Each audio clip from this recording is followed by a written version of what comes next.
पहले ही प्रेडिक्ट कर देता हूं, ये वीडियो मेरा, इसके व्यूज मिलियंस में जाएंगे। हाँ, ऐसा मैंने कभी पहले प्रेडिक्शन दिया नहीं दिया ना, इसमें दे रहा हूं मैं, मुझे मालूम है मिलियंस में जाएंगे। ध्यान दीजिए, इस वीडियो में शेयर मार्केट का संपूर्ण ज्ञान लीजिए। हर आदमी पैसा कमाना चाहता है, बहुत पैसा कमाना चाहता है, आप भी कमाना चाहते हैं। लोग समझते हैं शेयर मार्केट सट्टा बाजार है, नहीं, उसको प्रिडिक्ट किया जा सकता है, उसको एनालाइज किया जा सकता है।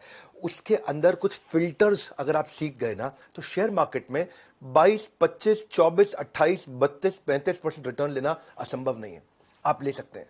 पहले ये याद करा देता हूं आपको कि मैंने पीछे 5 वीडियो एक के बाद एक लो कॉस्ट मार्केटिंग आइडियाज पे दिए थे। जो मिस हो जाए वो जरूर देख लीजिए। पब्लिक स्पीकिंग पे मेरा एक बड़ा प्यारा वीडियो था, और business yoga with Bhagavad Gita. ये अगर मिस हो, अब बाई चांस में मिस हुए तो चेक कर लीजिएगा। आने वाले समय में एक यूट्यूबर बन के करोड़ों रुपए कैसे कमाया जा सकता है, इस पे एक वीडियो दूंगा। सिख कम्युनिटी पे दूंगा। अभी गुरु नानक देव जी की जयंती आने वाली है, और टेक्सटाइल इंडस्ट्री पे सोच रहा हूं दूंगा। वापस आते हैं, पूरा वीडियो देखिएगा, क्योंकि इसके व्यूज पहले बता रहा हूं मिलियंस में जाएंगे। ये है ऐसा वीडियो, इसमें वो सारे राज खोलने वाला हूं मैं शेयर मार्केट के। एक तो समझना आसान हो जाएगा। स्कैम 92 हर्षद मेहता का पूरा वेब सीरीज आपने देखा होगा। वेब सीरीज में डायलॉग तो सुना है ना आपने, क्या कहते हैं? शेयर मार्केट एक ऐसा गहरा कुआं है जो पूरे देश की प्यास बुझा सकता है। शेयर मार्केट इतना गहरा कुआं है जो पूरे देश की पैसे की प्यास बुझा सकता है, और मैं इस कुएं में डुबकी लगाना चाहता हूं। यानी कि शेयर मार्केट से पूरा देश भी पैसा कमा सकता है, और तो भी सबकी प्यास बुझेगी और पानी और भी रहेगा। पहले समझ लेते हैं कि इन्वेस्टमेंट कितने प्रकार के होते हैं। शेयर मार्केट से पहले एफडी होता है, उसमें 5% का रिटर्न मिलता है, और पैसा अगर डबल करना चाहते हो फिक्स डिपॉजिट पर तो 14 साल लगते हैं। डेट फंड, उसमें भी 5% का रिटर्न मिलता है, 14 साल में पैसा डबल होता है। रियल एस्टेट, उसका रिटर्न नेगेटिव है उसमें रिटर्न मिलता नहीं है, कम हो जाता है आजकल। गोल्ड, उसमें 9-10% तक रिटर्न मिल रहा है। पैसा डबल करना हो तो आपको 8 साल में गोल्ड में भी डबल हो जाता है पैसा। सेविंग्स अकाउंट, इसमें 2 से 3% का रिटर्न मिल रहा है, और आज का रिटर्न अगर कंटिन्यू हुआ तो 24 साल लग जाएंगे पैसा डबल होने में। करंट अकाउंट में कुछ मिलता ही नहीं है। शेयर मार्केट एक ऐसी जगह है जहां 18 से 20% का रिटर्न मिल जाता है। आसानी से लोग 4 साल में पैसा डबल कर सकते हैं, अगर वहां पे टिप और सट्टे की तरह, सट्टा बाजार की तरह काम ना करें। शेयर मार्केट में इन्वेस्टमेंट 2 तरह से होते हैं। एक तो म्यूचुअल फंड हो गया, आप पैसा म्यूचुअल फंड में लगा दो, कोई और आपके पैसे को मैनेज कर रहा है, वो करता रहेगा। और दूसरा, आप सीधा कंपनी के शेयर में पैसा लगा सकते हो। दूसरा तरीका है। तो किस कंपनी के में पैसा लगाना है, कहां पे खरीदना है, शेयर मार्केट में कैसे पैसा इन्वेस्ट किया जाता है, क्यों लोग फेल होते हैं? भारत में केवल 3.25-3.5% लोग शेयर मार्केट में पैसा लगाते हैं। यूएस में 55% लोग लगाते हैं। तो हेडरूम ऑफ ग्रोथ अभी इंडिया में बहुत है शेयर मार्केट में एंट्री करने का। इंडिया में शेयर मार्केट में इन्वेस्ट नहीं करना या लॉस होने के बेसिकली कारण क्या है? एक तो रिस्क एपेटाइट नहीं है लोगों का, नॉलेज नहीं होती लोगों को, डेडिकेटेड कोर्सेज नहीं है इसके ऊपर, और बहुत सारे स्कैंडल और फ्रॉड हो चुके हैं, जैसे हर्षद मेहता और केतन पारेख, बहुत कुछ। लेकिन इसके अलावा भारत में कुछ लोग हैं जो बहुत पैसा कमाए। राकेश झुनझुनवाला, रामदेव अग्रवाल, विजय केडिया, राधाकृष्ण दमानी, इन सब लोगों ने करोड़ों रुपए, अरबों रुपया कमाया शेयर मार्केट से। आप समझिए कि इनके फंडामेंटल्स क्या होते हैं। शेयर मार्केट में अगर चाहिए इन्वेस्टमेंट की किक, इन्वेस्टमेंट की किक, तो तुरंत मांगना छोड़ दीजिए इधर उधर से फालतू की टिप। पहले एक वीडियो बना था, टिप मिलती है रेस्टोरेंट में, टिप मत मांगो, पहले तो समझो, आप सीखो, नॉलेज ले लो। आज मैं 10 पॉइंट पे दूंगा, 10 पॉइंट समझ लो, शेयर मार्केट को समझना आसान कर देंगे, समस्याओं का सारा समाधान कर देंगे। ये 10 पॉइंट समझ लीजिए, गेम चेंजर है। शुरू करते हैं। चलिए पहला पॉइंट लेते हैं। जिस भी कंपनी में पैसा इन्वेस्ट कर रहे हो, उसका business cycle at least 11 years of economic cycle से गुजर जाना चाहिए। क्या मतलब हुआ? कि बिजनेस साइकिल, इकोनॉमिक साइकिल, यानी कि 11 साल कम से कम पुरानी कंपनी हो, जिसमें कई बार अपटर्न डाउनटर्न सब आते हैं, और वो उसको देख सका है, वो पूरा उसको महसूस कर सके कि डाउनटर्न में सस्टेन कर जाए, चलती रहे मंदी में भी, और अपटर्न को राइड कर जाए, ऊपर बढ़ जाए। तो यानी कि कंपनी 11 साल पुरानी हो भैया, साधारण बात है। ऐसा नहीं कि अभी किसी आई गई कंपनी में अभी आई उसमें इन्वेस्ट कर दिया। कंपनी ने मंदी के दौर को कैसे झेला है, ये महत्वपूर्ण है। जितनी पुरानी कंपनी होगी उतना ट्रैक आपके सामने होगा विजिबल कि ये कैसे आगे बढ़ी है। 11 साल की अगर ऑपरेटिंग हिस्ट्री देख ली, या 11 साल से ज्यादा की ऑपरेटिंग हिस्ट्री को एनालाइज कर दिया, थोड़ा कॉन्फिडेंस और अंडरस्टैंडिंग आ जाएगा। जैसे आइशर मोटर है, 73 साल पुरानी कंपनी है, सिद्धार्थ लाल उसके सीईओ हैं। अप्रैल 2011 में 135 रुपए का स्टॉक प्राइस था उसका, जो शेयर का प्राइस था 135। 2014 में 600 का था, 2017 में 2600 का था। ये कंटिन्यूसली बढ़ा है। 6 साल में 50% का इसने एवरेज रिटर्न दिया, यानी कि 1.5 साल में ये पैसा डबल करके दिया। आपके पास ट्रैक रिकॉर्ड था इसका। ब्रिटानिया इंडस्ट्री का ट्रैक रिकॉर्ड है, 129 साल पुरानी कंपनी है ब्रिटानिया, और वरुण बेरी उसके मैनेजिंग डायरेक्टर हैं। 2011 में 200 का प्राइस था, 14 में 450 था, 2017 में 1800 था, 2021 में 3400 रुपए हो गया। शेयर प्राइस लगातार बढ़ा है। उसके पास ट्रैक रिकॉर्ड है आपके पास 10 साल का, 28% का एवरेज रिटर्न। अगर 10 साल देखूंगा, 28% का एवरेज रिटर्न दिया इसने। अगर 28% का एवरेज रिटर्न है तो इसका मतलब पैसा आपका 2.5 साल में डबल करके दिया ब्रिटानिया ने। तो ट्रैक रिकॉर्ड है, ट्रैक रिकॉर्ड चेक करना आना चाहिए। पहले एचडीएफसी बैंक है, अभी अतानु चक्रवर्ती है, इससे पहले आदित्य पुरी थे, 1994 से चल रही 27 साल पुरानी कंपनी है और 250 से 2021 तक, 2011 से 2021 तक 1500 का शेयर इसका प्राइस हो गया है। आज भाव 1500 का, इसका 250 का ट्रैक रिकॉर्ड मिल रहा है कि 250 से 375 गया, फिर 780 गया, फिर 1500 गया। इसका जो कैगर है, कंपाउंडेड एनुअल ग्रोथ रेट है, आप अगर 10 साल का चेक करोगे तो एवरेज 18% का रिटर्न दिया है। 18% का रिटर्न, स्टेबल कंपनी है, अच्छी चल रही है, पुरानी है, ये पहला पैरामीटर मैंने आपको दिया है। एचडीएफसी ने हर 4 साल में पैसा डबल करके वापस दिया है। अगर चाहते हो एक पॉजिटिव आस, शेयर मार्केट से चाहते हो एक पॉजिटिव आस, याद रखिए कंपनी का इतिहास, उसका 11 साल का कम से कम इतिहास चेक करिए। दूसरा, उसकी ग्रोथ में कंसिस्टेंसी होनी चाहिए। जो जीडीपी, पूरे देश की जीडीपी है, वो जिस रेट पे ग्रो कर रही है उसका डबल ये कंपनी ग्रो करनी चाहिए।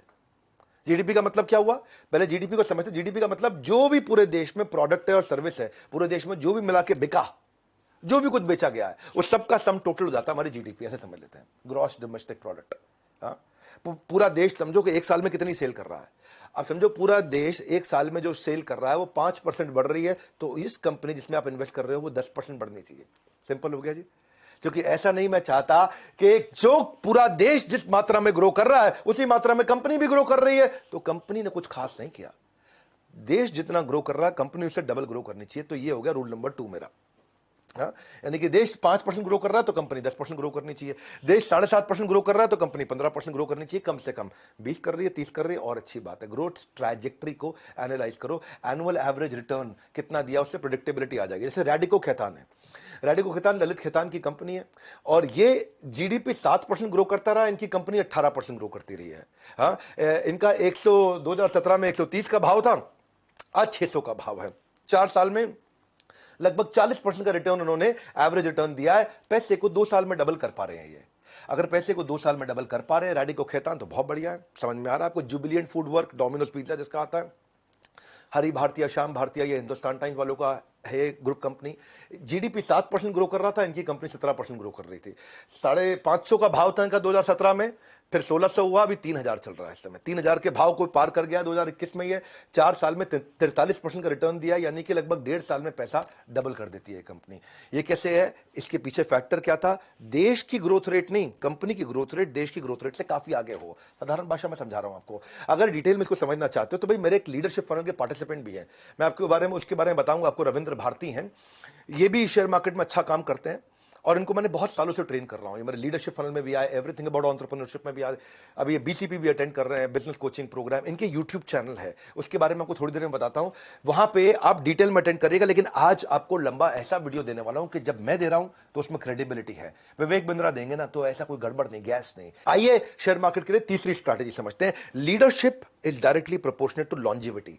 लॉन्जिविटी का मतलब क्या है? लंबी टिकेगी कि नहीं, रुकेगी नहीं कि नहीं, ये लीडरशिप पे भी डिपेंड करता है कि कंपनी की लीडरशिप कौन है, मैनेजमेंट कौन है, उसको ड्राइव कौन कर रहा है। ऐसे नहीं कि मतलब सिर्फ बस आईएम का ठप्पा लगाए, सीईओ है तो चला जाएगा। ना ना ना, लीडरशिप को समझो कि क्वालिटी मैनेजमेंट होगी तो क्वालिटी प्रोडक्ट आएगा, कस्टमर सर्विस अच्छी होगी, ऑपरेशन डिस्ट्रीब्यूशन सब अच्छा होगा। हर्षद मेहता के स्कैम में आपने क्या देखा? एसीसी की सीमेंट में लीडरशिप वही थी, मार्केट में कुछ भी हलचल नहीं हुई, कुछ भी चेंज नहीं हुआ। 200 रुपए का भाव बढ़ाते बढ़ाते बढ़ाते 200 से 9000 रुपए ले गए और ना कंपनी में कोई ऐसी कोई खास ट्रेंड थी, ना फंडामेंटल चेंज हुआ था, ना लीडरशिप चेंज हुई थी, ना टॉप लाइन बढ़ी थी, ना बॉटम लाइन बढ़ा था। बस ऐसे ही बढ़ता चला गया। इसको बोलते पंप एंड डंप, कि हर्षद मेहता पहले पंप करके ऊपर ले जाते और उस भाव पर जाकर के बेच के डंप कर देते, नीचे आ जाता। इसलिए बहुत लोग बर्बाद हुए थे, क्योंकि फंडामेंटल नहीं सीखे उन्होंने। लीडरशिप में आप क्या चेक कर सकते हो? आप थोड़ा उसके बारे में, आदमी के बारे में रिसर्च करो कि उसने कोई एंट्री बैरियर बनाया, उसका बैकग्राउंड चेक करो, उसके ऊपर कोई कोर्ट में केसेस तो नहीं चल रहे हैं, वो इन्वेस्टर के पैसों से कोई खिलवाड़ तो नहीं करता है, उसके ऊपर कोई रेगुलेटरी इशू तो नहीं है, सेबी का या आरबीआई का कोई झगड़ा तो नहीं चल रहा है। तीसरा, उसकी आप मैनेजमेंट की फोरकास्ट देखो कि वो क्या फोरकास्ट कर रहा है, कहां पहुंचेगा, उसके फ्यूचर प्लान्स क्या है। चौथा, आप देखो कि वो रेम्यूनरेशन सीनियर मैनेजमेंट को जो, अच्छा दूसरों के रेम्यूनरेशन से पहले उसकी खुद की चेक करो। वो सैलरी अलाउंस और जो परक्विजिट होते हैं वो उसके बहाने से खूब ज्यादा पैसा तो नहीं ले रहा है। ऐसा तो नहीं कि प्रॉफिट मिल नहीं रहा है शेयर होल्डर को और वो अपनी तनख्वाह के नाम पे और अपनी अलाउंस के नाम पे बहुत मोटा पैसा निकाल के लेके जा रहा है, हर साल बढ़ा रहा है, हर साल बढ़ा रहा है। तो उसका मतलब ये थोड़ा सा एक क्वेश्चन मार्क आ जाता है। या फिर जब भी कोई एनालिस्ट कॉल होती है, इस तरह जो लिस्टेड कंपनी है इनमें एनालिस्ट कॉल होती है, आपको जवाबदेही होती है, क्वार्टर ऑन क्वार्टर आपको अपनी रिपोर्ट पे जवाब देना पड़ता है एनालिस्ट कॉल में कि भाई क्यों हुआ इस कंपनी में। तो क्या प्रमोटर यानी कि मालिक यानी कि मैनेजमेंट इन एनालिस्ट कॉल पे अवेलेबल थी या नहीं थी, चेक करो। वो हर बार कंटिन्यूसली रेगुलरली जवाब देने को तैयार है, तो इससे पता चलता है कि सिंसियर भी है, सीरियस भी है, हर क्वेरी को आंसर करेंगे। छठा चीज देखो, कई मैनेजमेंट जो है, जो ओनर है कंपनी का, ऐसा बहुत होता है, सुनते हैं ना आप, माल्या का घोटाला, इसका घोटाला, उसका घोटाला, सबके नाम नहीं लूंगा, पर इनमें रिलेटेड पार्टी ट्रांजैक्शन होती है। रिलेटेड पार्टी ट्रांजैक्शन का मतलब क्या है?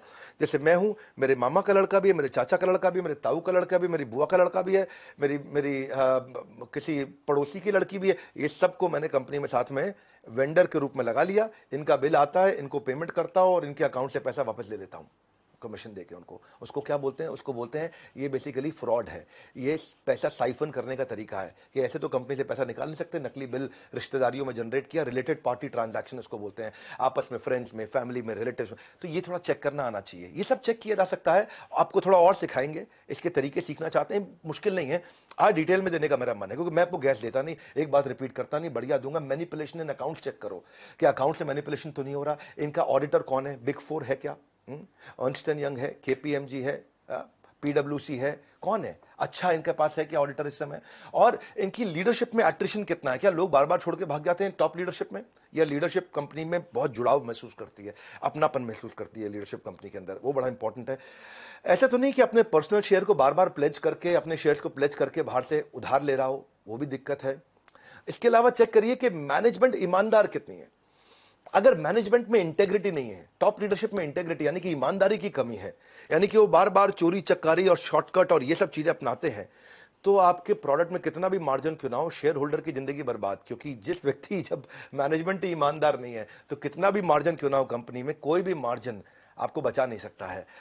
बेईमान आदमी के सामने पर पूरी दुनिया का पैसा भी कम पड़ जाता है। तो मैनेजमेंट बहुत कॉम्पिटेंट होनी चाहिए और पैशन होना चाहिए। तो ये मैंने कुछ चीजें बताई। जैसे आप चेक करते हैं डी मार्ट के जो राधा कृष्ण दमानी है, कितना उनको हमेशा कितना इंटेग्रिटी उनकी हाई मानी जाती है, और 700 रुपए का भाव पर 2017 में था, आज 3300 रुपए पे चल रहा है कि नहीं? यानी कि 40% का रिटर्न दे रहा है। जहां कहा एफडी 4% 5%, सही कंपनी में पैसा लगाना आ जाए आपको, तो 4% की जगह आपका रिटर्न 40% हो जाता है। हर 2 साल में डीमार्ट ने अपने सारे इन्वेस्टर्स के पैसे को डबल करके दिया।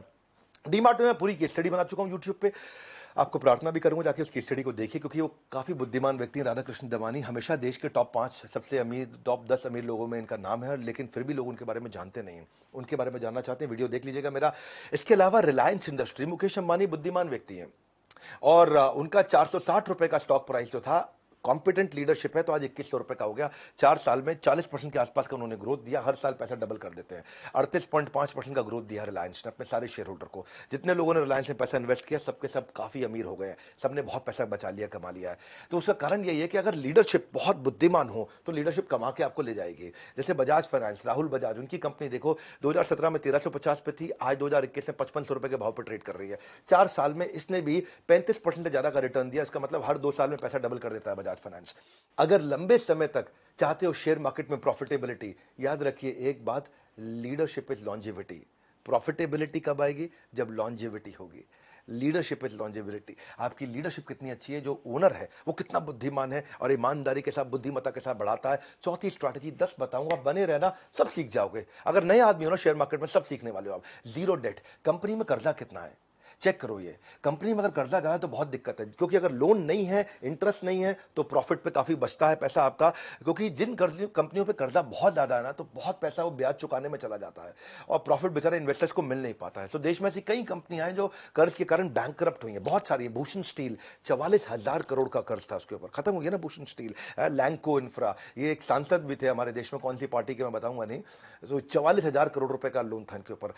एसआर स्टील, जो शशि रुइया, रवि रुइया, एक समय में भारत के 10 सबसे अमीर लोगों में इनका नाम था, 37,000 करोड़ का कर्जा। आलोक इंडस्ट्री, एमटेक ऑटो, मोनेट इस्पात, जेपी इंफ्रा, ये सब लोगों का 10-10, 15-15, 20-20 हजार करोड़ रुपए का कर्जा, और कंपनी खत्म हो गई है। क्यों? क्योंकि देखो, डेट फ्री कंपनी है ना, उसका पोर्टफोलियो बहुत स्ट्रांग उसको माना जाता है, जिसके ऊपर कर्जा नहीं है। लेकिन जिसके ऊपर कर्जा है, जो खुद कर्जे में डूबा है, तो दूसरे को प्रॉफिट कहां से कमा के देगा? मनी कंट्रोल की वेबसाइट पर जाइए, सर्च बार में डालिएगा मनी कंट्रोल। आप सब जानते हैं मनी कंट्रोल तो वो शेयर मार्केट में इन्वेस्ट करने वालों का मक्का मदीना माना जाता है। तो आप वहां जाइए, वहां जाकर के चेक करिए कि अपने स्टॉक से डिटेल सारी चीज़ों को जरूर चेक करिए। वहाँ पे जो फाइनेंशियल एक ऑप्शन आएगा, फाइनेंशियल ऑप्शन पे क्लिक कर लीजिएगा। उसके बाद वहाँ बैलेंस शीट का ऑप्शन आएगा, वहाँ जाकर के आप डेट चेक कर सकते हो कि डेट है कि नहीं है। यहाँ पे आप non current liability, current liability और लॉन्ग टर्म बोरोइंग जाकर के शॉर्ट टर्म बोरोइंग चेक कर सकते हो। लॉन्ग टर्म बोरोइंग और शॉर्ट टर्म बोरोइंग वही होता है टोटल डेट। अगर कर्जा है तो हमेशा दिक्कत रहेगी। टाटा कंसल्टेंसी सर्विस ऐसी कंपनी है जिसपे 1 रुपए का भी कर्जा नहीं है। ऐसे वैसे बहुत सारी हैं, जैसे डीविस लेबोरेटरी। ये डीविस बहुत अच्छा चली थी। 2017 में 650 रुपए का भाव था, आज 41 रुपए के भाव पे चल रहा है 2021 में। 1 रुपए का कर्जा नहीं है, डेट टू इक्विटी रेशियो 0 है। इसको बोलते हैं डेट टू इक्विटी रेशियो। ये चेक कर लो। 4 साल में ये डीविस लेबोरेटरी ने लगभग 47% का रिटर्न दिया है। इसने 47% का एवरेज रिटर्न दिया, सालाना रिटर्न। आप समझ लो कि पैसे 1.5 साल में पैसे डबल कर देता है डीविस। तो क्यों किया, उसका एक कारण क्या बताया आपको, इसके ऊपर कोई कर्जा नहीं है। कर्जा ना होने का बड़ा बेनिफिट मिलता है, क्योंकि जो खर्चा होता है ना, एनी एक्सपेंस जो कि बिजनेस को रन करने की जो कॉस्ट होती है उसको रिड्यूस कर सकते हैं, पर कर्जे को, खर्चे को रिड्यूस कर सकते हैं। कर्जे को रिड्यूस नहीं करते हैं, कर्जे को पे करते हैं, रिड्यूस नहीं करते हैं। खर्चे को रिड्यूस करते हैं। हो सकता है अगर मेरा आज खर्चा है कि भाई मेरी इतने सारे प्लांट चल रही हैं, इतनी फैक्ट्रियां चल रही हैं, इतनी मैन पावर है, इतना सामान मैं इंपोर्ट कर रहा हूं, प्रोड्यूस कर रहा हूं, मैं खर्चे को घटा सकता हूं, कर्जे को नहीं घटा सकता हूं। कर्जा पे करना पड़ता है, आदमी फंस जाता है। तो इसलिए टाटा कंसल्टेंसी सर्विस जो मैंने आपको बताया, डेट टू इक्विटी रेशियो, यानी कि इक्विटी तो है, शेयर होल्डर्स का पैसा है, लेकिन कर्जदार नहीं है कंपनी। 1100 के भाव पे थी या 3300 के भाव पे है। टीसीएस आप जानते हैं उसका मार्केट कैप कितना बड़ा है, 27% का रिटर्न दिया उसने। हर 2.5 साल में पैसा डबल करके अपने सारे इन्वेस्टर्स को दिया। वर्लपूल ने भी हर 4 साल में पैसा डबल करके दिया है। 1 रुपए का कर्जा नहीं है वर्लपूल पे। 1200 के भाव पे था 2017 में, और आज देख रहा हूं 2021 में 2300 के भाव पे चल रहा है। 4 साल, 4.5 साल में पैसा डबल किया। शेयर मार्केट में पैसा लगाते वक्त यह नियम जरूर बनाएं कि कर्ज में डूबी कंपनी पर भूल के पैसा ना लगाएं। अगर डिटेल्स में इसके बारे में समझना चाहते हो तो मैं बताता हूं आपको। रविंद्र भारती ये मेरे पार्टिसिपेंट है, मैं इनके यूट्यूब चैनल के बारे में बता रहा हूं आज आपको। मैं नहीं कह रहा हूं किसी का कोर्स खरीदो, कुछ भी करो। आप कह सकते हैं कि आप रविंद्र भारती को प्रमोट कर रहे हैं। हाँ, कर रहा हूं, बिल्कुल कर रहा हूं, और खुल के कर रहा हूं। रविंद्र भारती को प्रमोट मैं इसलिए कर रहा हूं क्योंकि वो फ्री में आपको बहुत अच्छा नॉलेज मिल रहा है। मेरे को भी तो आपको कुछ चैनल्स बताने पड़ेंगे ना जहां पे ऑथेंटिक आपको नॉलेज मिल जाएगा। मैं सारा दिन तो शेयर मार्केट के वीडियोस बना नहीं सकता, मैं एंटरप्रेन्योरशिप पे तरह तरह के वीडियोस बनाऊंगा। तो आप भारतीय शेयर मार्केट का हिंदी पे और मराठी में चैनल है, आप जाके देख सकते हैं। और इनका प्रमोशन इसलिए भी कर रहा हूं क्योंकि मेरे पार्टिसिपेंट है, हमने इनको ट्रेन करके बिल्ड किया है। पिछले 4-5 साल से हमसे मेंटरिंग ले रहे हैं और ये बड़े अच्छे एसेट लाइट मॉडल पे ये बिल्ड कर पाए हैं। सो इसीलिए चलो 5वीं स्ट्रैटेजी पे आते हैं। पहले प्रमोटर जिस कंपनी में पैसा लगा रहे हैं उसके मालिक का 51% खुद का शेयर होल्डिंग होना चाहिए। Promoter should have higher stake in the company, at least 51% होना चाहिए, यानी कि उसके पास में पावर्स और राइट्स होने चाहिए जो कंपनी का मालिक है। ऐसा ना हो कि कंपनी के मालिक ने अपनी सारे शेयर बाजार में बांट दिए, अब उसका कंपनी में कोई हक ही नहीं रह गया। तो जिसने विजन बनाया था, जो ओनर था, जो जान लगा रहा था, अब उसकी जान लगाने का मोटिवेशन ही खत्म हो गया ना मेरे भाई। वो क्यों जान लगाएगा, है कि नहीं? आदमी तभी जान लगाता है ना जब उसका क्या है, ओनरशिप है। ओनरशिप, ओनर ही जान लगाता है कि नहीं? सर्वेंट नहीं उतनी जान लगाता जितनी ओनर जान लगाता है। ओनर सब खुद भी लगाएगा, दूसरों से भी लगवाता है। अगर उसकी ओनरशिप ही नहीं है, हिस्सेदारी नहीं है कंपनी में, उसका हिस्सा ही खत्म, तो वो जान नहीं लगाएगा। तो इसलिए ये ध्यान रखो कि जो कंपनी का मालिक है उसकी 51% अभी भी हिस्सेदारी बची है कि नहीं बची। ये ऐसा तो नहीं कि शेयर बांटता रहा, पैसे इकट्ठे करता रहा, पैसे लिए खुद गायब हो गया, जो कि कंपनी में उसकी हिस्सेदारी है नहीं। कंपनी तो पब्लिक की हो गई, अब पब्लिक खुद ही चला ले कंपनी। यही दिक्कत आती है। साधारण भाषा में समझा रहा हूं आपको मैं, हाँ, कि प्रमोटर कंपनी पे तभी फोकस करेगा, उसके हर एक्टिविटी पे ध्यान देगा, रिव्यूज पे ध्यान देगा, अपने विजन को ड्राइव करेगा। 51% होने से वो दूर की सोचता है, इन्वॉल्व रहता है। 7 घोड़े अलग अलग दिशाओं में जाएंगे तो पूरा रथ उलट जाएगा, लेकिन वो एक डिसीजन देके सारे घोड़ों को एक ही दिशा में चला पाता है, डिसीजन मेकिंग लेता है। यूजुअली इन्वेस्टर कंफर्टेबल होते हैं अगर प्रमोटर का 50% हो, लेकिन ये रूल नहीं है। अगर और ज्यादा हो तो और भी अच्छी बात है। और कभी कभार प्रमोटर अगर बाजार से अपने शेयर वापस खरीद रहा है, और अच्छा साइन है कि वो कह रहा है मेरी शेयर होल्डिंग आज 45% है, मुझे 60 करनी है, बाजार से खुद ही ले लेता है। इसका मतलब क्या, उसको पता है कि कंपनी आगे बढ़ने वाली है। इसका मतलब वो जानता है, अंदर की बात उसको मालूम है कि आज वो 45% पे है, मैं कंपनी के 60% ले लेता हूं, इसका भाव आगे चल के बढ़ेगा, उसको पहले से ही है। तो ये भी एक अच्छा साइन होता है। पीडीलाइट इंडस्ट्री देखो, भरतपुरी की, जो फेविकॉल वगैरह बनाते हैं, कहा पूरा मार्केट शेयर इन्हीं का तो है। हाँ, फेविकॉल का कौन है कंपटीशन? फेविकॉल के आपको नाम याद करना मुश्किल होगा। आज भी भरतपुरी के 70% कंपनी की मालिकाना खुद का है, उसका सारा शेयर उसने बेटे बात, ऐसा नहीं है कि मतलब बंदर बाट की तरह खत्म कर दिए हों। और उसका जो कंपाउंडेड एनुअल ग्रोथ रेट दिया उसने 10 साल में, वो 25% का दिया, यानी कि हर 3 साल में पैसा डबल करके दिया अपने हर इन्वेस्टर को। जिसने जिसने पीडीलाइट का फेविकॉल का शेयर लिया था, हर 3 साल में अपने पैसे को डबल किया। पैसा डबल करना एक अच्छा मैं उसको मान रहा हूं, एक ऐसा फैक्टर मान रहा हूं जिससे आपको बात आसानी से समझ में आ जाए। पैसा डबल किया, कितने साल में डबल किया? 7 साल में किया, 2 साल में किया, 10 साल में किया, 20 साल में किया। इससे आपको अच्छा लगता है कि समझ में आता है। जैसे एक सेरा सैनिटरी वेयर, ये सोमानी फैमिली जो है, विक्रम सोमानी, उसकी प्रमोटर होल्डिंग 55% है, अभी उसने रखी है अपने पास। 51% से ऊपर होना जरूरी रहता है। 10 साल के अंदर उसने 30% का हर साल रिटर्न दिया है, यानी कि 2.25 साल में उसने अपने पैसे को डबल करके दिया सारे के सारे इन्वेस्टर्स को जिसने उसने पैसा लगाया। बर्जर पेंट में जो कुलदीप सिंह ढींगरा उसके मालिक हैं, सबको पेंट लगा रहे हैं, 10 साल में उन्होंने बड़ा अच्छा रिटर्न दिया, 31% का रिटर्न दिया उन्होंने। हर 2.25 साल में पैसा डबल किया है। उनकी 75% होल्डिंग खुद के पास है, यानी कि अभी मालिक है वो कंपनी के, 75% शेयर अभी उन्हीं के पास है। तो इसलिए वो पूरा जोर लगा रहे, पूरी जिम्मेदारी ले रहे हैं। अगर शेयर बाजार में कंपनी के साथ चाहते हैं लंबी पारी चाहिए, अगर लंबी पारी चाहिए तो प्रमोटर के पास 51% से ज्यादा शेयर होल्डिंग होनी चाहिए। छठा स्ट्रैटेजी, आप ऐसा करो, चेक करो कि पैट यानी कि प्रॉफिट आफ्टर टैक्स, यानी कि फाइनल मुनाफा, यानी कि नेट प्रॉफिट, उसका हर साल 25% बढ़ना चाहिए। अगर पिछले साल नेट प्रॉफिट 100 करोड़ था तो इस साल 125 करोड़ होना चाहिए। अगर पिछले साल 500 करोड़ था तो 500 करोड़ का 25%, यानी कि 125 करोड़ और बढ़ के इस साल 625 करोड़ होना चाहिए। चेक करो, हर साल 25% प्रॉफिट बढ़ रहा है, इसका मतलब कंपनी में अंदर खाते सब ठीक चल रहा है, सब कुछ बढ़िया है। हर साल क्योंकि प्रॉफिट बढ़ रहा है, इसका मतलब सब ठीक है अंदर, तो उसे पैसा लगा सकते हो। ट्रेंड मिल गया आपको, जब ट्रेंड मिल जाता है ना तो आप ट्रेंड पे पैसा लगा सकते हो। जब भी आपको ना खाली टिप पे पैसा नहीं लगाना है, ट्रेंड पे लगाना है। जब कंपनी के स्टॉक खरीदो तो 4 साल के नेट प्रॉफिट, 5 साल, 6 साल, 8 साल, 10 साल के नेट प्रॉफिट को एनालाइज करो। अगर 25% बढ़ रहा है, यानी कि टोटल रेवेन्यू जितना पैसा आया उसमें टोटल खर्चा जितना पैसा गया माइनस कर दो, और जो प्रॉफिट आया वो बढ़ रहा है कि नहीं बढ़ रहा। टाइटन ग्रुप है, टाइटन ग्रुप 2020 में उनका प्रॉफिट 346 करोड़ था। इस साल जब 2021 में उनका प्रॉफिट 564 करोड़ था, 62% ग्रोथ हुआ। तो जो उनका पिछले साल 1000 पे उनका शेयर मूव कर रहा था, वो इस बार 1600 पे किया। 60% उनका भाव बढ़ गया अपने आप ही, तो 60% का रिटर्न हो गया। तो वैल्यूएशन जो है ना, it is slave of earning. कितने का मार्केट में वैल्यूएशन देगा उसको, वो कितना कमा रहा है उस पर डिपेंड करता है। तो प्रॉफिट चेक करो भैया। टाइटन कंपनी बहुत बढ़िया प्रॉफिट कमाया और बड़ा अच्छा मार्केट में भाव भी बढ़ा। तो जिसने बेचारे ने 1 लाख रुपए लगाया था, 1 साल में उसका पैसा 1,60,000 रुपये हो गया। बहुत बढ़िया ग्रोथ दिया टाइटन ने।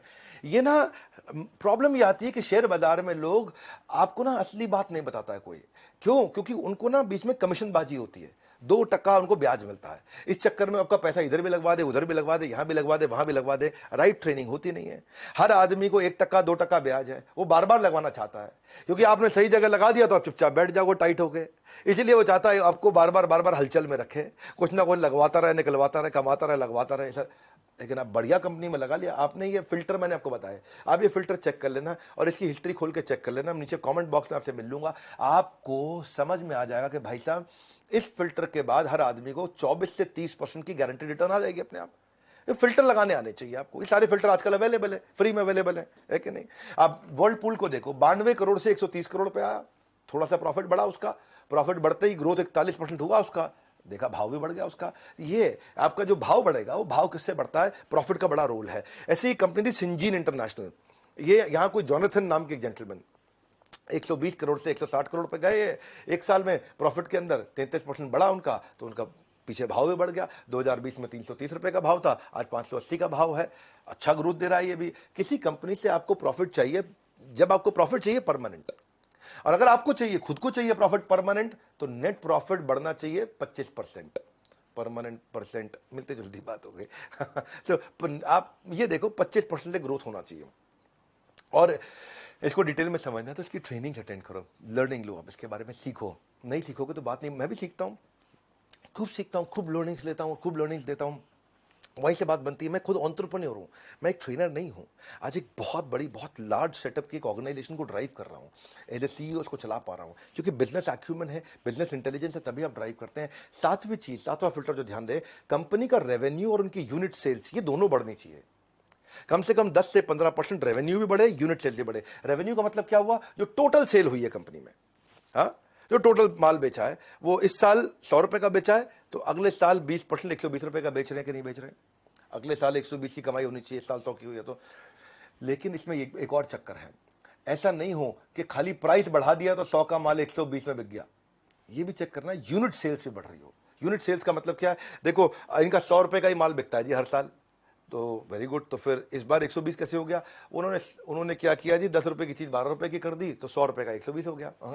प्राइस बढ़ाना नहीं, केवल यूनिट भी। अगर दोनों चीजों से बढ़ रहा हो तो और अच्छी बात है।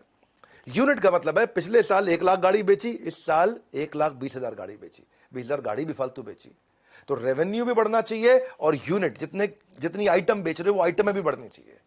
जब ये आइटम भी ज्यादा बिक रही है और पैसा भी ज्यादा आ रहा है, तब ये कंफर्म हो जाएगा हाँ इसमें कोई झोल नहीं है बीच में। नॉन ऑपरेशनल इनकम नहीं कह रहे, ऑपरेशनल इनकम जो धंधे से इनकम आती हो। कई इनकम कैसी है? प्रॉपर्टी बेच दी, इनकम आ गई, वो दिखा दिया जी, है जी, ताकि भाव चलता रहे।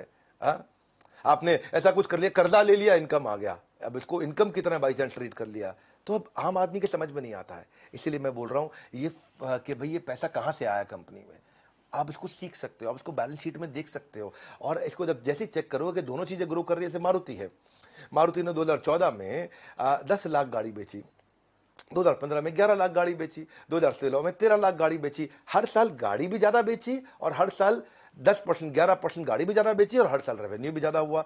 रेवेन्यू ज्यादा हुआ, कुछ और भी हो सकता है, लेकिन गाड़ी ज्यादा बेच के रेवेन्यू ज्यादा हुआ तो कंफर्म हो गया कि मारुति ठीक चल रही है भैया। 50% मार्केट शेयर लेकर के बैठी हुई है। जो 1250 का उसका स्टॉक प्राइस हुआ करता था, वो 2017 में 6500 पे गया, लगातार बढ़ता रहा है मारुति। 6 साल में लगभग 30% के आसपास रिटर्न दिया था पीछे मारुति ने, और 2.5 साल में पैसे को डबल कर दिया था। तो उसकी शेयर की कीमत आसमान चढ़ेगी जिस कंपनी की सेल हर साल 10-15% 20% बढ़ेगी। आसमान चढ़ेगी 20% तक अगर सेल बढ़ेगी। ये सिंपल फॉर्मूलाज हैं, इन सिंपल फॉर्मूलाज को याद रखिए। गोदरेज कंज्यूमर प्रोडक्ट्स हैं, गोदरेज के बहुत कंज्यूमर प्रोडक्ट्स आते हैं।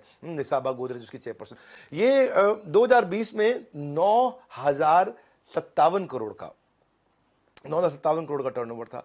21 के अंदर ये 11,000 करोड़ हो गया टर्नओवर। तो टर्नओवर बढ़ा, 22% बढ़ा, 20-22% टर्नओवर बढ़ गया। जैसे ही बढ़ा उसका स्टॉक प्राइस भी अपने आप बढ़ने लग गया। तो टर्नओवर भी बढ़ना चाहिए और यूनिट, जितना माल बेचा, तेल कितना बेचा, 1 लाख बोतल बेचा, इस साल 1,20,000 बोतल बेचा। ये दोनों चीजें कंफर्म होते ही आपको आसान हो जाएगा। सफल इन्वेस्टमेंट उस कंपनी में होगा जिस कंपनी में वॉल्यूम ग्रोथ और सेल्स रेवेन्यू दोनों का 20% तक होगा। ये दोनों को बढ़ना चाहिए, दोनों। और अगर डिटेल्स इसके बारे में समझना चाहते तो और लर्न करिए, इसको सीखिए। हमने भी शेयर मार्केट के कोर्सेज बनाए हैं, और अगर फ्री में अटेंड करना है तो भारतीय शेयर मार्केट के मैंने आपको चैनल बताए थे, ये चैनल मैं आपको दे दूंगा डिस्क्रिप्शन वगैरह में, आप इसको जाके सब्सक्राइब करके थोड़ा सीख लो। और 8वीं strategy, net operating cash flow. Net operating cash flow का मतलब है आपकी कंपनी में हर साल जो कैश आता है, ऐसा नहीं माल बेच रहे हो उधार पे बेचते जा रहे हो, कैश आ नहीं रहा। 20% कैश फ्लो हमेशा बढ़ना चाहिए, हर साल 20% कैश फ्लो बढ़ रहा हो। जिस कंपनी का जाके चेक कर लो, इसके तरीके सिखा देंगे आपको कैसे चेक करना है जाकर के। ये ऐसा नहीं है कि आपको कंपनी में फोन करके पूछना, कंपनी झूठ बोल देगी। ये चीजें पब्लिकली अवेलेबल है, लिस्टेड कंपनी का डेटा अवेलेबल होता है। नेट ऑपरेटिंग कैश फ्लो का मतलब क्या है कि जो बिजनेस से कैश आता है, इसको बोलते हैं ऑपरेशंस का कैश। कंपनी में कैश 3 तरह से आता है। माल बेचा तो कंपनी में कैश आया। दूसरा क्या है? इन्वेस्टमेंट से कैश आता है। आपने अपनी एसेट बेच दिए, म्यूचुअल फंड बेच दिए तो भी कैश आ गया। आपने अपनी गाड़ी बेच दी, अपनी बिल्डिंग बेच दी, मकान बेच दी तो भी कैश आ गया। तीसरा है लोन ले लिया तो कैश आ गया। 3 प्रकार से आता है। हम कौन से कैश की बात कर रहे हैं? हम बिजनेस से कैश की बात कर रहे हैं, लोन के कैश की बात नहीं कर रहे। अपने घर बार को बेच के कैश लाना, उसकी बात नहीं कर रहे हैं। जो जेन्युइन कैश है वो बिजनेस से आता है। अगर बार बार लोन लेना पड़ रहा है, कर्जा लेना पड़ रहा है, इसका मतलब तो कोई लफड़ा है भैया। इसका मतलब कोई दिक्कत भी हो सकती है कंपनी में, तो उसको चेक करना चाहिए। इसे मैं बता रहा हूं 10 स्ट्रैटेजी दे रहा हूं, ये 8वीं चल रही है। बहुत ज्यादा ऐसा बोरो ना करना पड़े, जरूरी है। डॉक्टर रेड्डी लैब, ये कलाम सतीश रेड्डी की कंपनी है, डॉक्टर रेड्डी लैब। ये कलाम अब्दुल कलाम नहीं है, कलाम सतीश रेड्डी इनका नाम है। 2020 में 4,000 रुपए के भाव पे चलता था ये, 2021 में 5,000 का हुआ, 25% की इसने रिटर्न दी। क्योंकि इसका net operating cash flow 3,000 crore था, वो 3,600 करोड़ हुआ। तो उसका सीधा सीधा असर आया कि भाई धंधे से 3,000 करोड़ का कैश आया था और धंधे से 3,600 करोड़ का कैश आया इस बार। तो कितना बढ़िया आप कैश फ्लो इंप्रूव कर रहे हैं। देखो 3 अलग अलग चीजें होती हैं। एक होता है सीजीपी बोलते हैं इसको। सी का मतलब है कैश, जी का मतलब है ग्रोथ, मतलब सेल कितनी हो रही है, और पी का मतलब है प्रॉफिट, मतलब फाइनल बचता कितना है जेब में। यह हो सकता है कि आप सेल कराओ लेकिन उधार में कराओ, कैश नहीं आया। यह हो सकता है कि आपका कैश तो आ रहा है पर सेल नहीं बढ़ रही, तो ग्रोथ नहीं हो रही। यह हो सकता है आपके पास कैश भी आ गया, सेल भी बढ़ रही है, लेकिन मुनाफा नहीं हो रहा है क्योंकि आपको सही दाम नहीं मिल रहा बाजार से। तो कैश, ग्रोथ, प्रॉफिट, ये तीनों होने चाहिए आपके पास में, है कि नहीं? जब ये तीनों रहते हैं तो आप समझ सकते हैं कि भाई आप ठीक रहेंगे। ये मैंने आपको बड़ी इंपॉर्टेंट चीजें सारे बताई। सीजीपी, ये सीजीपी ट्रिनिटी है, ये ट्रायंगल है, ये मैं सालों साल से सिखा रहा हूं। और यही चीज भारती ने चेक करी जाकर के, और जब इसने भाई ने चेक करी तो क्या हुआ, आज आप देख रहे हैं कि ये हजारों लाखों लोग इससे भाई से सीखने आते हैं, कई लोगों को सिखा भी चुके हैं ये। हाँ, ये एशियन पेंट्स है, आप एशियन पेंट्स को जाकर चेक करो, चोकसी इनकी कंपनी के चेयरमैन है। 1800 के भाव पे चल रहा था ये 2020 में, इस साल 2600 पार कर गया था। 1800 से 2600, 44% का रिटर्न हो गया, क्योंकि पहले 3000 करोड़ का इनका ऑपरेटिंग कैश फ्लो था, इस साल 3700 करोड़ का ऑपरेटिंग कैश फ्लो हो गया। Operating cash flow, operating cash flow का मतलब है एक साल में कितना कैश गया, एक साल में कितना कैश आया। तो यानी कि 3700 करोड़ का कैश आया इनके पास एक साल में। तो ये जो पैसा होता है ये धंधे में इस्तेमाल कर सकते हैं। नौवीं चीज, नौवां फिल्टर है रिटर्न ऑन कैपिटल एम्प्लॉयड। ये भी आपको वेबसाइट से मिल जाएगा, आप रिटर्न ऑन कैपिटल एम्प्लॉयड को चेक करो, 20% से ज्यादा होनी चाहिए। ये सुनने में मुश्किल लग रहा होगा आपको, रिटर्न ऑन इन्वेस्टमेंट तो सुना था, return on capital employed easy कर देता हूं। मेरे चैनल पे आए हो आप, कुछ मुश्किल नहीं छोड़ूंगा। रिटर्न ऑन कैपिटल एम्प्लॉयड का मतलब है कैपिटल। कैपिटल क्या होता है? टोटल कैपिटल, ये कर्जे से लिया हुआ पैसा और जो मेरे शेयर होल्डर है उनसे लिया हुआ पैसा, इन सबको जब जोड़ लेते हैं उसको बोलते हैं कैपिटल। और इस कैपिटल को लगा के एक साल धंधा किया, समझो 100 रुपए की मेरी कैपिटल हो गई, 50 रुपए मैंने कर्जे से लिया, 50 रुपया हम सब कंपनी के ओनर्स का है, तो हमने मिला के 100 रुपए से धंधा किया। 100 रुपए से धंधा करके अब मैंने इस पे 20 रुपए का प्रॉफिट कर लिया, इसको बोल दिया कि 20% रिटर्न ऑन कैपिटल एम्प्लॉयड। ये 20 रुपए से ज्यादा होना चाहिए हर साल। मेन मुद्दा ये है कि कर्जे का पैसा हो या शेयर होल्डर का पैसा हो, दोनों के पैसे को जोड़ लो। दोनों के पैसे को जोड़ के अगर वो 1 लाख रुपए है हमारे पास, तो 1 लाख पे 20,000 रुपया ऊपर से फाइनल मुनाफा साल के एंड में होना जरूरी है। अगर इतना भी नहीं हो रहा है तो इसका मतलब क्या हुआ, ये कर्जे के पैसा और इन्वेस्टर के पैसे के साथ खिलवाड़ कर रहा है, उसका सही इस्तेमाल नहीं कर पा रहा। तो रिटर्न ऑन कैपिटल एम्प्लॉयड इसका कम आ रहा है। रिटर्न ऑन कैपिटल एम्प्लॉयड का मतलब है प्रॉफिट को डिवाइड कर दो इक्विटी से और लॉन्ग टर्म डेट से, इन दोनों से मिलकर जब डिवाइड करोगे, मैंने साधारण भाषा में समझाया है, फॉर्मूला में अभी मत घुसिए, जब धीरे धीरे और सीखते जाएंगे चीज समझ में आएंगी। अभी स्टेप बाय स्टेप समझाना चाहता हूं। नेस्ले कंपनी देखो, अब सुरेश नारायण इसके चेयरमैन है कंपनी के, इंडिया में 139% रिटर्न ऑन कैपिटल एम्प्लॉयड दिया इसने। यानी कि इनके पास 100 रुपया था, एक साल सबका मिला के सबका जोड़ के उससे 139 रुपया कमा लिया इन्होंने। बहुत अच्छा किया, 20% होना चाहिए था, 139 कर लिया। इसी कारण अगर आप देखोगे 6600 के भाव पे ये ट्रेड कर रहा था बाजार में, आज 18,000 का भाव हो गया इसका। 4 साल में इसने बहुत बड़ी ग्रोथ दी है, 2.5 साल में पैसा डबल करके दिया अपने सारे के सारे जितने इसके इन्वेस्टर्स थे। टीसीएस बहुत बढ़िया काम करता है, एक तो कोई कर्जा नहीं लेता, और जो भी रिटर्न ऑन कैपिटल, जितना भी कैपिटल इसके पास है उस पे 50% के आसपास रिटर्न दे रहा है। इसीलिए 1100 के भाव से 3300 के भाव पे आ गया है, बड़ा अच्छा ग्रोथ दिया है सबको।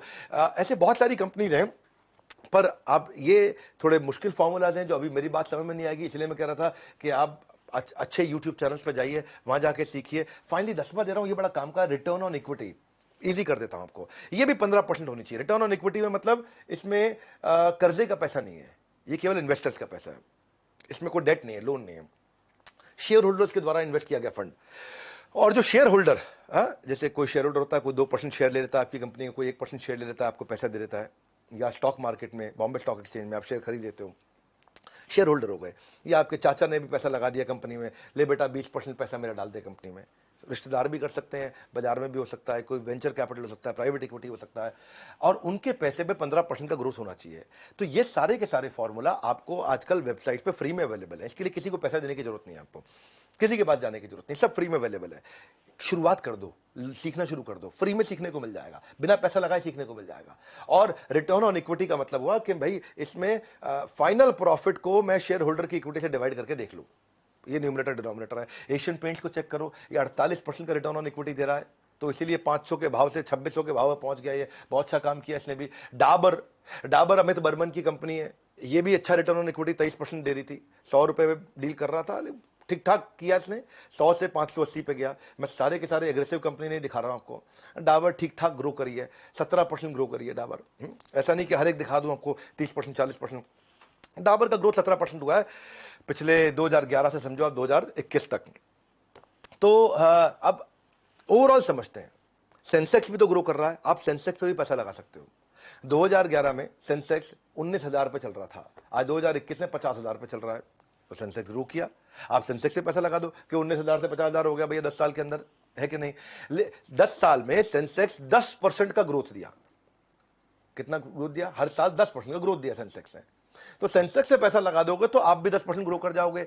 लेकिन अगर अच्छे इंडिविजुअल कंपनी पे लगाना सीख गए तो आपको 10% नहीं, आपको एवरेज रिटर्न 22, 24, 26% तक मिल सकती है आराम से। तो ये फर्क है। सेंसेक्स पे लगाना भी सेफ है, कोई समस्या नहीं है, लेकिन अगर सही स्टॉक चूज करके लगाया तो आपको बाजार में जो रिटर्न 4, 6, 8, 10, 12% होते हैं वो अपने आप 24, 26, 28% तक मिल जाते हैं। पर प्रॉब्लम क्या है, लोग चाहते हैं कि शेयर मार्केट में आज पैसा लगाया है और कल डबल होके मिल जाए, परसों डबल होके मिल जाए। वो लालच है और वो खतरनाक हो जाता है, वहां से बात बनती नहीं है। और ये सब बातों में भी आपका ब्रोकर आपको सही बात नहीं सिखाता है। आपका म्यूचुअल फंड एडवाइजर, आपका इंडिपेंडेंट फाइनेंशियल एडवाइजर, आपका वेल्थ मैनेजर, उसका कारण बड़ा सिंपल है, क्योंकि उनको ना 2% कमीशन मिलती है इसमें। आपसे 100 रुपए लगवाते हैं तो 2 रुपए उनका हो जाता है, उसमें 1 रुपया उनका हो जाता है। कहीं 50 पैसे, कहीं 1 रुपया, कहीं 2 रुपया, अलग अलग चीजों में अलग अलग है। तो इसीलिए वो ये चीजें छुपी रहती हैं। ये फंडामेंटल्स नहीं मिलते हैं आपको। जो मैंने 10 फंडामेंटल दिए हैं, अगले कई सालों तक काम आएगा। ये आपको एक्सपर्ट आदमी को भी काम आएंगे और नए आदमी को भी काम आएंगे, जो फंडामेंटल दिए हैं। मतलब ये मैंने आपको ना बिल्कुल लास्ट का मक्खन निचोड़ करके दिया है आपको मैंने। मैं भी अगर शेयर मार्केट की इन्वेस्टमेंट के बारे में सीखता हूं, पढ़ता हूं, मेरे विचार में सब चीजें फ्री में यूट्यूब पे भी अवेलेबल है, पर आपको पता होना चाहिए किससे सीखना है। वैसे मैं जिस रविंदर की बात मैंने करी है, ये महाराष्ट्र के पुणे के पास एक गांव से बहुत गरीब इंसान हुआ करते थे। मतलब गरीब कहने में आर्थिक रूप से गरीब मानिए, गरीब तो नहीं थे, आर्थिक रूप से गरीब मान लीजिए। 17 साल का एक्सपीरियंस हो गया उनको। 11वीं क्लास से इन्होंने शेयर मार्केट पे काम शुरू किया था। कर्ज में डूबे हुए एक किसान के बेटे थे ये, और ट्रेडिंग की दुनिया में आज अपना नाम कमा रहे हैं। आज ये मेरे साथ में सालों से, कई सालों से मुझसे ट्रेनिंग लेते आ रहे हैं। भारतीय शेयर मार्केट इंस्टीट्यूट भी इन्होंने बनाया। और दिनेश ठक्कर जो चेयरमैन है एंजल ब्रोकिंग के, उन्होंने इनको number 1 stock market training institute का अवार्ड भी दिया है। वैसे जी मीडिया से भी इनको कुछ अवार्ड मिले हैं। लगभग 1.25 लाख स्टूडेंट्स को ये पढ़ा चुके हैं। तो अपना जीवन स्टॉक मार्केट में इन्होंने खपाया, तभी करोड़ों का बिजनेस ये खड़ा कर पाया। सो आप इनके दोनों चैनल देख सकते हो। आप मराठी भाषी हो या हिंदी भाषी, स्टॉक मार्केट की नॉलेज मिल जाएगी अच्छी खासी। तो ये आप कर सकते हैं। और लेकिन अगर आप स्टॉक मार्केट में बिजनेस नहीं करना चाहते, इन्वेस्ट नहीं करना चाहते, आप अपने बिजनेस को ग्रो करना चाहते हैं, जो भी आप कर रहे हैं, तो उसको करने के लिए हमने इस समय ना बहुत सारे प्रॉब्लम सॉल्विंग कोर्सेज को हमने यूनिट्स में कन्वर्ट कर दिया है। आपको यूनिट समझाता हूं बिजनेस कोचिंग प्रोग्राम के साथ। ये दुनिया का सबसे अफोर्डेबल प्रोग्राम है। 10 रुपए घंटे से कम के अंदर हम लोग सबको पर्सनल कोच दे रहे हैं, हैंड होल्डिंग सपोर्ट दे रहे हैं, बंडल्ड वैल्यू पैक दे रहे हैं, फाउंडेशनल कोर्स दे रहे हैं, स्पेशलाइज कोर्स दे रहे हैं। हर एक को सेम चीज नहीं, फाउंडेशनल अलग है, स्पेशलाइजेशन अलग है। अगर आप स्टूडेंट है तो आपको 21st सेंचुरी स्किल क्या चाहिए, एंटरप्रेन्योर 21st सेंचुरी स्किल क्या चाहिए। एक में 16 कोर्स है, एक में 14 कोर्सेज हैं। Low cost digital marketing ideas क्या हो सकते हैं बिजनेस ग्रोथ के, उसमें 12 कोर्स बनाए हमने। बिजनेस अपने सेल्स को कैसे बढ़ाया जाए उसके ऊपर हमने लगभग 8 कोर्सेज बनाए। बिजनेस को स्केल कैसे करते हैं उस पर हमने 10 कोर्सेज बनाए हैं। रिटेल बिजनेस के लिए हमने 8 कोर्सेज बनाए। ऑपरेशनल एक्सेलेंस मैन्युफैक्चरिंग के लिए 8 कोर्सेज बनाए हैं। फंड रेज करना है, फाइनेंस सीखना है, उसके ऊपर 5 कोर्स बनाए हैं। बिजनेस ऑटोमेट करने पे 6 कोर्स बनाए हैं। अपनी सेल्स को डबल करने में, प्रोडक्टिविटी बढ़ाने में, मनी मैनेजमेंट के ऊपर, डिजिटल मार्केटिंग पे, एचआर पे, एम्प्लॉय पे, एचआर अगर आप सीखना चाहते हो तो उस पर भी 5-6 कोर्सेज बनाए हुए हैं। ये नंबर को ना स्क्रीनशॉट ले लो आप इसका, 1 मिनट रोक करके वीडियो को पॉज करो, इसका स्क्रीन, इस पे फोन करके पता करो कि मैं 8 रुपए घंटे पे, 5 रुपए घंटे पे पर्सनल कोच ले सकता हूं जो मेरे बिजनेस को ग्रो करने में मेरी मदद करेगा। शेयर मार्केट का ये अब तक का सबसे वैल्यूएबल वीडियो था। इस वीडियो को सबको शेयर कर दो जिनको शेयर मार्केट को सीखना है, समझना है। इसमें मैंने लगभग संपूर्ण ज्ञान दे दिया है। इसके बाद हर चीज इसी के अंदर कवर हो जाती है अगर आप इस वीडियो को ध्यान से देखें। कमेंट बॉक्स में आपको देखने, आपकी राय जानने आ रहा हूं मैं। वीडियो को जरूर शेयर करिएगा। सबसे वैल्यूएबल वीडियो था आज तक का शेयर मार्केट पे। हमारे साथ जुड़े रहने के लिए वर्ल्ड के नंबर 1 एंटरप्रेन्योर यूट्यूब चैनल को आके सब्सक्राइब करने और करवाने के लिए आप सबका हृदय की गहराई से प्रेम पूर्वक बहुत बहुत धन्यवाद।